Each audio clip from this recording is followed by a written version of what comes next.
Gather round, folks. The British tabloids are at it again, dishing out their daily dose of double standards. This time, it's the Sun taking aim at Meghan Markle, accusing her of using her children and attempting to make a fast buck. And what's her alleged crime? Simply sharing a family photo and promoting her business ventures? Yes, you heard that right. But let's take a step back and look at the bigger picture. This isn't an isolated incident. It's part of a disturbing pattern where the British press seems hell-bent on twisting every move Meghan makes into some sort of scandal. It's beyond ridiculous and reeks of hypocrisy. Meanwhile, when Kate Middleton shares family photos, it's painted as heartwarming and a glimpse into royal life. So, tell me, why does the same action by Meghan suddenly become exploitation? Does that make sense to you? Let's delve deeper into the media's contrasting portrayal of Meghan Markle and Kate Middleton. Imagine a seesaw. On one end sits Meghan Markle, the Duchess of Sussex, and on the other, Kate Middleton, the Duchess of Cambridge. Now picture the British media as the fulcrum, swaying the seesaw according to their whims and biases. When Meghan shares a candid family moment, the media cries foul, accusing her of exploiting her children for personal gains. However, when Kate does the same, the narrative takes a heartwarming turn. Her actions are praised as a delightful peek into the royal life. The double standards are palpable. The same actions, two different duchesses, yet the media's reaction is as different as night and day. It's a tale as old as time, a story of bias, prejudice, and sensationalism. Take into account the time Meghan promoted her business ventures. The media, like a pack of wolves, pounced on the opportunity to label her as desperate and money-hungry. Yet when Kate promotes her initiatives, it's applauded as a royal duty, a noble endeavour. The hypocrisy is so blatant it's almost laughable. And let's not forget the infamous incident when Meghan was vilified for eating avocados, dubbed by the press as a fruit linked to human rights abuse and drought. On the contrary, when Kate consumes the same fruit, it's celebrated as a secret to her flawless skin. It's not just about the avocados or the family photos or the business ventures. It's about the clear bias and discrimination Meghan faces at the hands of the media. It's about the constant scrutiny and the unfair comparisons. While both duchesses are undeniably in the public eye, the treatment they receive is worlds apart. It's a stark reminder of the role media plays in influencing public perception and the power it holds to shape narratives. The hypocrisy is glaring, isn't it?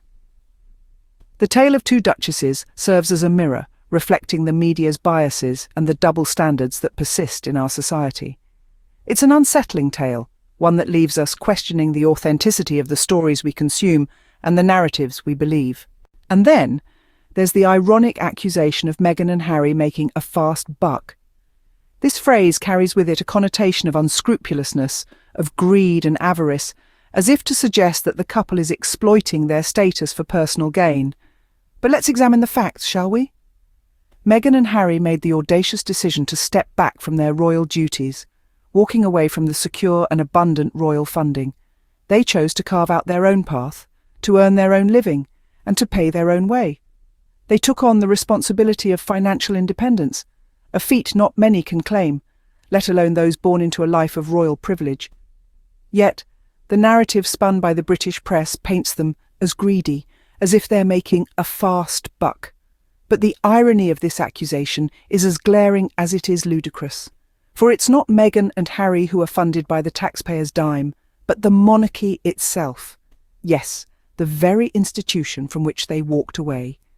The monarchy, steeped in tradition and grandeur, is largely bankrolled by taxpayer money. The sovereign grant, as it is known, is funded by the public purse and is used to support the monarch's official duties. This includes the maintenance of royal residences, travel, security, and even the salaries of household staff. So, who's really making a fast buck? Is it Meghan and Harry, who stepped away from the royal funding and chose to make their own way? Or is it the monarchy, supported by the hard-earned money of the British public? The irony here is so thick you could cut it with a knife. It seems the British press is so intent on vilifying Meghan and Harry that they've lost sight of the facts. But as we peel back the layers of sensationalism, the truth becomes clear. Who's really making a fast buck, you think? So, why this constant smear campaign against Meghan? The answer is simple. The British media thrives on controversy and scandal. It's an unfortunate reality. And to keep that machine running, they need a villain. They need someone to point the finger at, someone to blame, someone to keep the masses entertained. And who better than a woman who dared to defy tradition, to break away from the royal institution and speak her truth? Meghan Markle, the American actress who married into the British monarchy, is a prime target. She's different, she's outspoken, and she's not afraid to challenge the status quo. She's not just a royal, she's a symbol of change and modernity. But change can be scary, and it's often easier to vilify those who push for it than to embrace the uncomfortable transformation it brings. This isn't a new phenomenon, mind you. History is littered with individuals who were vilified for daring to challenge societal norms. But it doesn't make it right, and it certainly doesn't make it fair. Meghan is a woman, a mother, a wife, and a human being. She deserves to be treated with respect and dignity, just like anyone else. And what's the real crime here? That Meghan is promoting her business ventures? That she's using her platform to advocate for issues she cares about? That she's choosing to live her life on her own terms, away from the royal spotlight? If that's the case, then it's a crime many of us are guilty of. The constant attacks on Meghan aren't just about her. They're a reflection of a media culture that thrives on negativity and scandal, that profits from the vilification of those who dare to be different. It's a culture that needs to change. Meghan, the villain, sounds like the media's desperate for a storyline. We must not let the media dictate our perceptions, but rather seek the truth ourselves, because in the end, the real villain might just be the one spinning the tales. Next time you see a headline attacking Meghan, ask yourself one question. What's really going on here? The relentless headlines, the constant nitpicking, the unending criticism. Is it really about Meghan, or is it something more? You see, the media operates on stories, and stories need characters. They need heroes, they need villains, and they need conflict.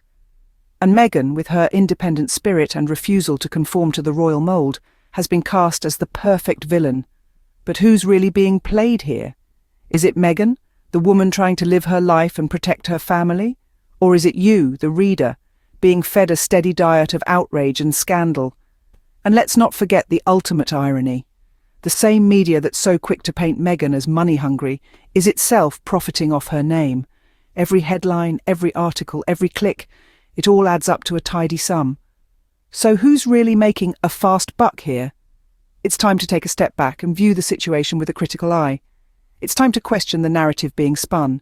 Because remember, the media is a business, and like any business, its primary goal is to make money.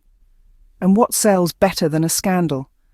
Meghan's story, her struggles and her triumphs have been twisted into a narrative that keeps you clicking and keeps the ad revenue flowing. And while the media profits, Meghan, her family and her reputation pay the price. So the next time you see a headline attacking Meghan, remember this. Remember the business behind the outrage, remember the profit behind the scandal, and ask yourself, who's really being played here? The media's game is clear. Are you still buying it? We've exposed the media's hypocrisy today, but there's more truth to be revealed. The tabloids are a whirlwind of sensationalism, with headlines crafted to manipulate and mislead. It's easy to get swept up, to let these provocative words shape our perspectives. But remember, there's always a story behind the story. It's up to us to question, to dig deeper, to seek the truth beneath the scandalous headlines. We cannot allow ourselves to be pawns in their game of clicks and controversy. Let's stay informed, not just swallow what's fed to us. Let's challenge the narrative, question the motives, and demand the full story. This is not just about Meghan or the royals. It's about media responsibility, about holding them accountable for their words and their impact. Subscribe to our channel, and together we will continue to uncover the truth behind the headlines.